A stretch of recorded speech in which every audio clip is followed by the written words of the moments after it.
pessoal, hoje eu tô aqui pra falar da Horário 383, a Hora Macabra. Não é brincadeira, não é filme. Vocês podem ver que a música é de uns filmes, mas não é brincadeira. Eu vi isso na internet, eu recebi um vídeo do canal. Aí eu recebi o vídeo, comecei a pesquisar e apareceu isso. E eu resolvi mostrar pra vocês que não sabem. E acredito mesmo que 3 seja a Hora Macabra, porque tive muitos relatos sobre isso. Perguntei minha mãe, ela falou que era a Hora Macabra. Perguntei minha irmã, ela falou que era também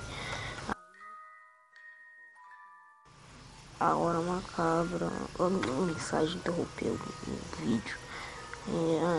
É a hora do morto, a hora dos mortos, né?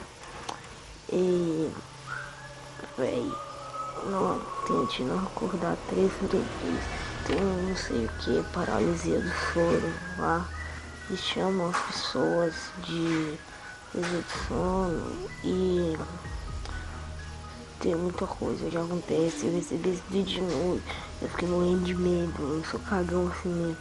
Então deixa seu like, se inscreve, isso foi pra mostrar pra vocês e falou, até o próximo vídeo.